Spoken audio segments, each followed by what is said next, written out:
We got different political opinions. I respect that, but that's why I support him. Okay? So if you could go back in time and you could either vote for Kamala Harris or Donald Trump, who would you vote for?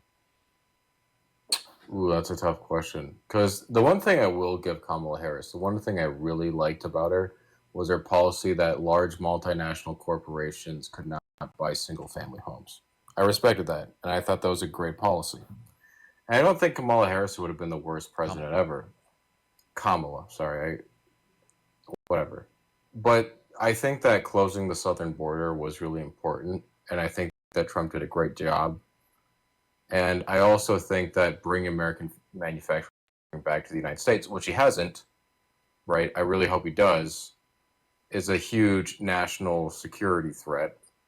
The reason why we won WW2 was because of our amazing ability to basically out manufacture the Germans and the Japanese.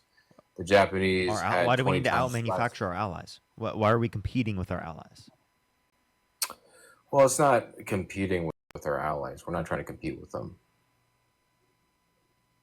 Okay, so then can you I'm talking explain about why World we War would be II. tariffing them? I mean, I'm not. I don't support the tariffs. I support the American manufacturing. Yeah, and who actually led to a greater increase in manufacturing investment? Actually, under the Biden-Harris administration, we saw a significant increase in manufacturing investment, whereas we saw specifically under the Trump administration, we saw stagnation and actually a bit of a decrease. I'm not talking about that. Like, I understand the idea that investment will provide yields and results. I'm talking about specifically what president wants to have individuals in the United States work manufacturing jobs or just companies, because in the future, artificial intelligence will take a lot of these jobs, whether that it's in tech, finance, the engineering aspect of these manufacturing jobs, right? What president wants to use our resources to manufacture things? Because what I was getting into is we beat the Germans because we had 7 times the manufacturing power they had. We beat the Japanese because we had 20 times the manufacturing power they had. We basically McDonald's a lot of these people to our victory. My concern about the United States currently is if we are to go to WAR, because WAR3 is a real concern for a lot of citizens like myself, what are we going to be able to do to revamp these factories? Are we going to be relying on our allies? If that happens, how are we going to be able to extract minerals, materials, etc., that we need to build a lot of these defense mechanisms? Right? That's my concern. So a lot of the aspects of manufacturing are going to be related to monetary reasons. So if we have a strong economy, then we would be able to pay for it. Secondly, it is the case that if we look at like the overall like spending that we already have on the military, I mean, we spend more than the next 14 nations combined, most of them being our allies. I think we'd be fine in terms of the level of money that we spend on war, in terms of the defense that we currently have. I think that we could cut defense and be significantly better off in terms of being able to take that money and bring it back home. And in terms of the manufacturing aspect, absolutely would rely on allies. I don't know why we wouldn't be able to. Secondly, I mean, there's still an incentive for anyone around the world, regardless, to be producing goods to be able to send them to the United States if we needed any level of manufacturing. Also, Um, like, I don't see how, again, tariffing our allies or having tariffs that are placed on our allies is going to be beneficial at all in bringing back manufacturing to the United States. I agree. No, I agree with you on that, Parker. But when it comes to WAR, right? Logistics, that's my concern. Because if you have an ally who gets cut off from someone else, right, the enemy or a other party, they're not going to be able to deliver those supplies to the United States. And when we have so many raw materials here, and we're not able to actually extract them because we don't have the equipment, because we didn't build the infrastructure, that's a huge national security threat. Oh, you'd have to be specific with what we would need to be able to get. And then, secondly, Something, again, what is the likelihood yeah. of there Go ahead. being any type of war like this, given that we have nuclear weapons? That's a good point. That's a really good point because you're talking about the nuclear, kind of like the Samson option, kind of like the, what's it called? I don't know if it's total war, but it's when, you nuke me, I nuke you. End of civilization as a whole. Like you invade me, I will launch my nuclear weapons to basically defend my homeland. Right? That's what you're saying? Well, in a certain sense, if anyone sends nukes, you send nukes, that there would have to be, if there was a conflict, a mutually assured agreement that they wouldn't use nukes or something, which wouldn't really make sense in the context of a Yeah, fight, you're right. You're right. right? So, I mean, I do think that oftentimes, because of mutually assured destruction, it is like how you establish peace. Hmm. Yeah, I can agree with that. Yeah, because like But what I'm saying, oh, go ahead. go ahead. No, no, no. Go ahead. I'm more concerned about the logistic aspect because there are a lot of countries that don't have these. I actually have to think about that. I might have to join this live again because it's like there's two situations here. A, total war breaks out, people nuke each other, fall out, etc. Or B, it doesn't. Logistics are cut like it has throughout history, and there are problems, right? Because if Think about it this there is way, that right? threat of nuclear fall, yeah, go ahead. Every single government around the world, they have a self interest to stay in power, correct? Yeah, Okay. If there's mutually assured destruction, the idea is that if they someone else will destroy everything that they care about. They are no longer in power. So if they have a self interest to be in power and they want to stay in power and they want something to have power over, well, then they wouldn't engage in anything that could lead to nuclear war. true. And with that, it also has to depend on how many nuclear warheads the. I like talking to you, Parker. You're really smart. Appreciate it. I'm not gonna lie. I want to think about this topic and get back to you, but you're. I thought I'd join this and hate this. You're a smart guy. Hope you have a good one. I appreciate it. Thank you so much. You as well. Yeah. Do you support Donald Yes. Trump? Yes, but I can understand on why you have certain issues with him. Okay. But I mean, he did bring the app back. You know what I mean? He did bring what? He did bring TikTok back. Okay. So what's your point with that? I mean, I would actually prefer he's not in office and TikTok banned. I'm So not how come you trolling. don't As want someone him who's in on TikTok, office? I mean, he was held civilly liable. He bragged about walking into the changing rooms of girls in Miss TMSA because he quote unquote owns the place to inspect them without their consent. He bragged about grabbing women without asking. He said he would date a 10-year-old girl in 10 years. Said yeah to Howard Stern, calling his daughter a piece of ass. Said he had in common with his daughter. Said he'd be dating his own daughter if it wasn't his daughter.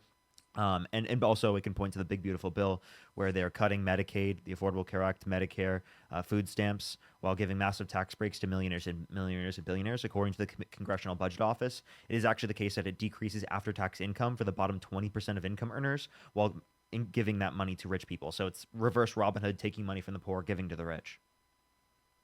Hmm, interesting. Yeah, I don't know. I think the whole political debate is pretty strange. So I guess I guess I'm trying to understand on why voted as well. But I mean, we live in a very what would you say? Trying to come up with something. It's very confusing, because politics is just very confusing and Here's my one a thing. lot of strings being pulled. That's fine. You don't know who to trust. That's what it is. It sounds like you don't know who to trust. I just want to let you know, like the reason why I engage in this platform is because I'm giving you right information here, and I know that it is the case that there are people in the world that lie, and I am able to look through that. I have a lot of time to be able to do that, and I'm giving you genuine information only because I genuinely Mhm. want to get that information out there. So, I mean, the thing is, you can have trust in people who are genuine people that have like the ability to like build that trust with people. And for years on this app, I've been sharing information with people to be able to convince them otherwise. I used to be a Trump supporter myself, right? And my views have changed over time, specifically because I've been opened up to new perspectives, critically Mhm. analyzing my own view. Right, those things are incredibly important. And I understand how complicated it can be when you first get into the political, scene of things. And there's, Mhm. you hear arguments on both sides. You don't know which one is telling you the truth. I just want to let you know I'm telling you the Yes. truth. I genuinely am, right? You can Yeah, research and every like single thing that I'm telling you, and I promise you, you can see that it's true.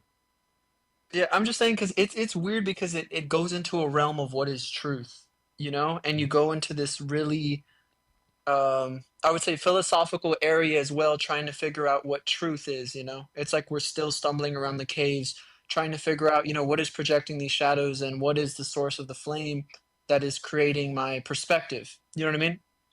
And I'm using the allegory of the cave, and basically what is it like outside the cave, and what really is truth, you know because a lot of the lines are blurred between reality and fantasy. So it's hard to kind of navigate through this world in the dark. So you just use evidence. So instead of looking at it from the abstract sort of idea that you're trying to look at it from right now, I think that the way that you should try to look at it is you should try to focus in and sort of dial in a little bit, right? And just look for evidence for things. Critically analyze the Yes. perspective. Say, does this have any sort of basis for it? And is there any way I can think about different scenarios in which it could apply to where it wouldn't make sense? Mhm.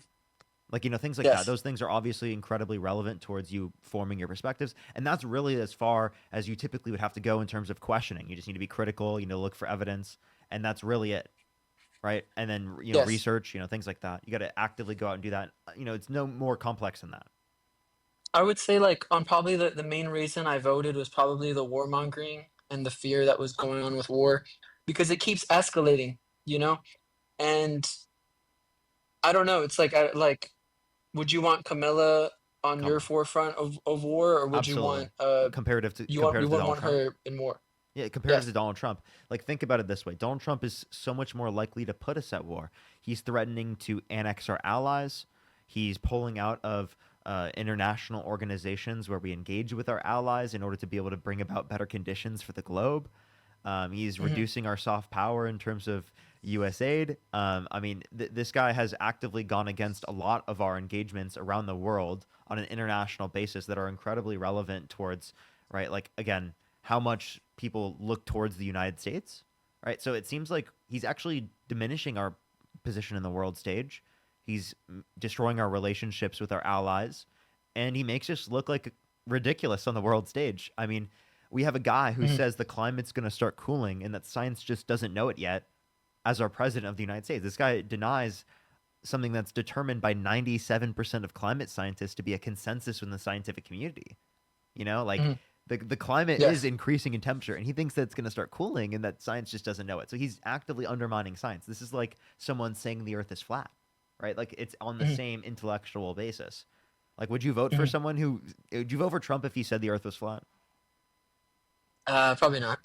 Okay. So, like, if we can at least identify something that's on the same intellectual basis as saying that the earth is flat, well, then, at least from an intellectual standpoint, it doesn't seem like we would want to support someone like Donald Trump. And that from the world stage, people are going to laugh at us because we have a president that denies objectively verifiable information.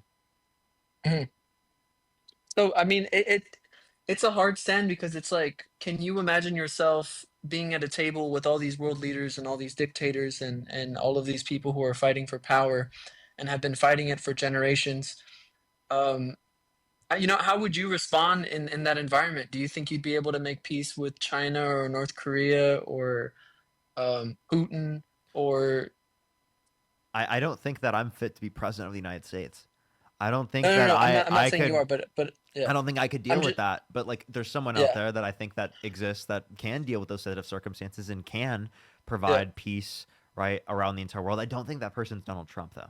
And I do think that if we were Mhm. going to kind of compare someone like Donald Trump or Kamala Harris, it clearly would be Kamala Harris that's better at dealing, with our allies and with the international community, right? And I think that she Mhm. would be significantly more respected because Donald Trump is so intellectually off, right? Like, he has no clue Mhm. what he's talking about. Like, that's obviously absurd that he said that. Like, I mean, that's not just one thing. That there's countless others. Denies the results of the 2020 election.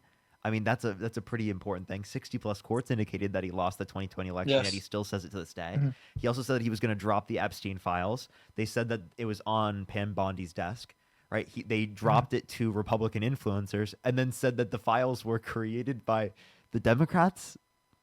Mhm. Like, I mean, it Strange. seems like unhinged to support this guy at this point. It is. I mean, it feels like it both ways too, because with Camilla, they had Kamala. like Yeah. they had Biden as the front of the presidential debate, and he was sick. He had Alzheimer's. We were following a blind leader towards destruction, not aware of it. Hold up, I just want to clarify this. He has not been diagnosed with Alzheimer's. That's one thing. Secondly, I just want to relate to this. He did have cognitive Or decline. cancer. He Yes. does have cancer, but we didn't know that he had cancer until after. By the way, um, Yes. yeah. Secondly, as it relates to Joe Biden, like we acknowledge that he had cognitive decline. Actually, at the time, I was actually calling for him to drop out. I don't think that he should have run in 2024. I think that was ridiculous, honestly. So I actually agree with you on that respect. But I Mhm, obviously, if we compare the candidates Kamala Harris to Donald Trump, it seems ridiculous to pick Donald Trump at that point. mhm. So do you think it's always been Kamala Harris versus Trump, even when Kamala, Biden was in position? by the way, her name's Kamala. Oh, sorry, so sorry. You're good. Kamala. What were you saying? I was gonna say, before her, when it was just Biden and Trump, do you think that she has always been part of the agenda, or I guess part of the debate? Like has she always been there, waiting to take the chair of Biden? She was the vice president. Yeah, that's what vice presidents do. If the president steps down, the vice president steps up, right? That's what I'm saying. Do Especially, you think that was the agenda the whole time? That oh, instead of I don't think that that was like something that they planned. As like, oh, Joe Biden was gonna decide. Like, I don't think that there was some conspiracy that Joe Biden was going to step down at that point. Like, actually, it would reduce the likelihood that they would have won the election if they did that, which it could be one Mhm, of the resulting factors as to why we lost. Right. So like, mhm, I mean, like, I don't think that that would have been good strategic, implementation of democratic policy. mhm.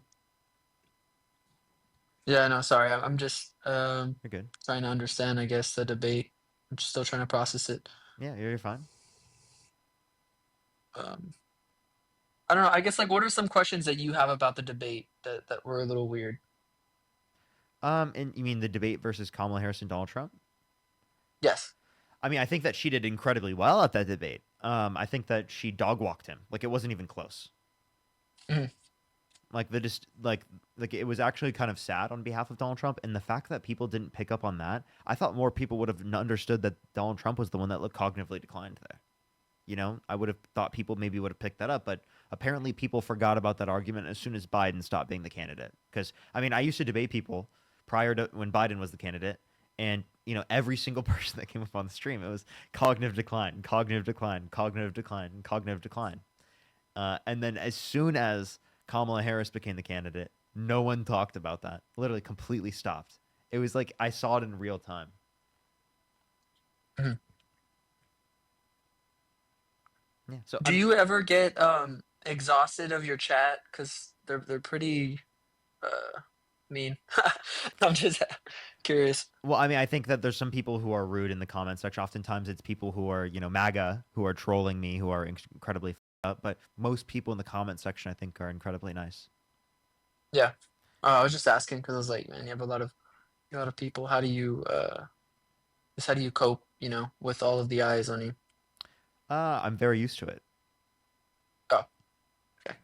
Yeah, I'm just trying to understand, like, I guess what's been going on with the debate, and I understand, like, you trying to understand as well. I'm just trying to come into a consensus at the end of the day. I don't have any hate or war against anybody of any kind. Yeah, just think of it as fact versus conspiracy. Literally, Donald Trump, practically Yes. half of his positions are just based on conspiracy without evidence, just straight up, like literally, trust me, bros. I mean, like no evidence, just trust me, bro. You know, Trust me, and bro. like that Yeah. that's not a good enough basis to believe things. If we just believe things based on trust me, bros, well then I can believe in anything I want. I can believe that Mhm. aliens control the world. Aliens control the government. And there's a hell of a lot of people that actually do believe that now. Because, people have been Yes. saying that. Strange. So it's like you can believe Yeah. literally whatever you want if you believe things with no evidence. And that's why we need critical thinking, evidence, rational thought so much. Mhm. But yeah, is there anything else you'd like to I talk was also about gonna before we go to say, the next person? yeah, I was also gonna say, like, I liked your conversation with Jordan Peterson. I wish it could have gone longer. And I hope, I don't know, maybe in the future that maybe it can happen again with all the people who got dismissed and it could be a little longer, you know, because I really do think time is our greatest enemy. It you never really get to, I guess, say what you want, you know, in that moment because it's so quick, you know. Yeah. I mean, I didn't So expect Jordan Peterson to be that unhinged. How much do you know about me? I don't think he would want to talk to me again. He for yeah. some reason was really mad at me and didn't like me. I thought I was incredibly patient with him. Like I've looked at the comment sections of everything, and also like I mean I've always on Jubilee's been patient. So that like it's the one time that people see me where I'm like cutting someone off on Charlie Kirk, they assume that's always me. But if you look at practically every other point in which I'm on Jubilee, I'm incredibly patient. So I don't know why he would be, super angry with me. Maybe he was expecting me to be like how I was on Charlie Kirk when I was like super, super like aggressive with Charlie Kirk. Mhm. Yeah, no, that was all. I All appreciate right. talking to Appreciate you. you It was coming up. great. Thank you. Have a good day.